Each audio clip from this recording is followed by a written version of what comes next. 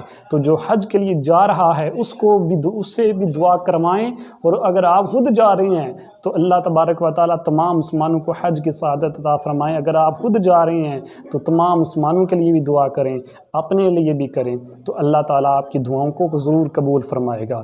Number 3 میرے آقا علیہ الصلوۃ والسلام نے فرمایا جو راہ خدا میں جہاد کے لیے نکلے تو لوٹنے تک جو بھی دعا کرے گا اللہ اس کی دعا قبول فرمائے گا۔ اس کے علاوہ نمبر 4 میرے آقا علیہ الصلوۃ والسلام نے فرمایا بیمار کی دعا اللہ قبول فرماتا ہے یہاں تک کہ وہ تندرست ہو جائے۔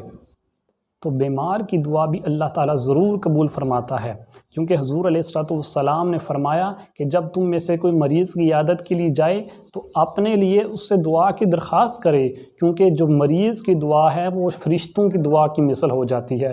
لہٰذا پتہ چلا بیمار جو ہوتا ہے اس کی دعاؤں کو بھی اللہ تعالیٰ ضرور قبول فرماتا ہے۔ اور نمبر 5 میرے آقا صلی اللہ علیہ وسلم نے فرمایا جو مسلمان اپنے مسلمان بھائی کے لیے غائبانہ طور پر دعا کرے گا، یعنی اس کے پاس اس کا مسلمان بھائی موجود نہیں ہے اور اس کے لیے پھر بھی وہ دعا کر رہا ہے، تو میرے آقا علیہ الصلوۃ والسلام نے فرمایا اللہ اس کی دعاؤں کو بھی قبول فرماتا ہے۔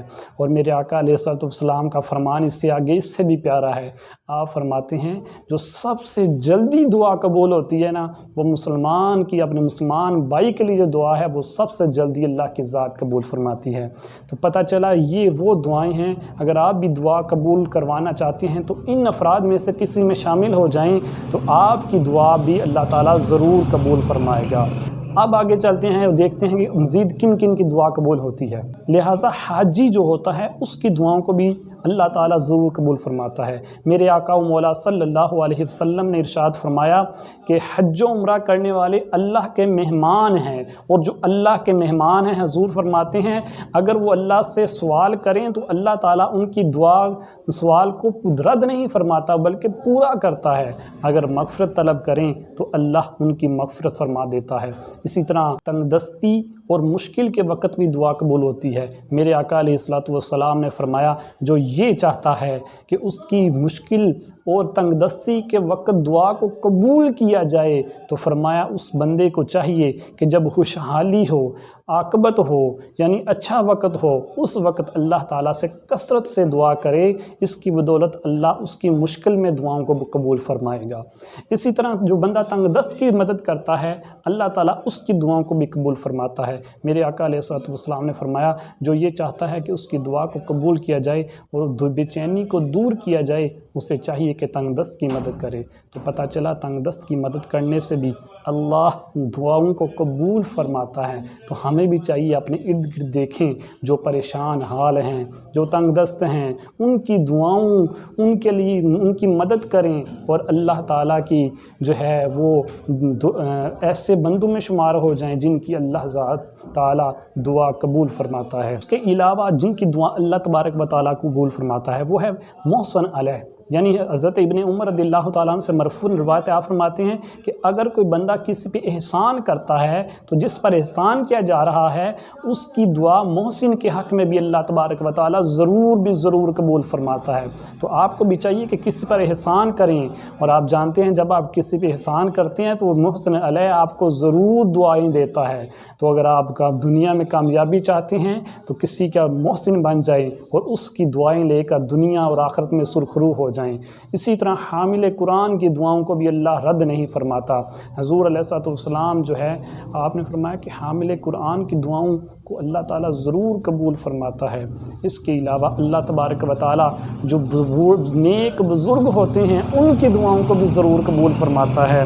میرے آقا صلی اللہ علیہ وسلم نے فرمایا اللہ تعالیٰ اس سے شرماتا ہے کہ کوئی نیک بوڑھا بندہ ہو، وہ صحیح راستے پر بھی چل رہا ہو اور نیکی کے راستے پر چلتے چلتے سنت کو بھی اس نے لازم پکڑا ہو، یعنی سنتوں پر بھی عمل کر رہا ہو۔ میرے آقا علیہ الصلوۃ والسلام نے فرمایا اللہ تعالیٰ شرم محسوس فرماتا ہے کہ ایسا بندہ رب سے دعا کرے اور رب قبول نہ فرمائے، تو پتہ چلا نیک بزرگوں کی دعاؤں بھی قبول اللہ تعالیٰ فرماتا ہے۔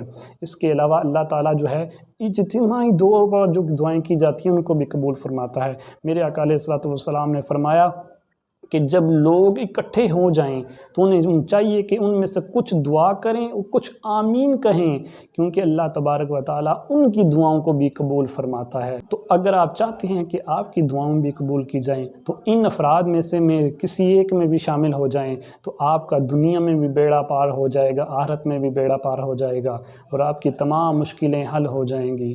تو اللہ تعالیٰ ہمیں ان میں شامل ہونے کی توفیق عطا فرمائے۔ آمین بجاہ نبی الامین صلی اللہ علیہ وآلہ وسلم۔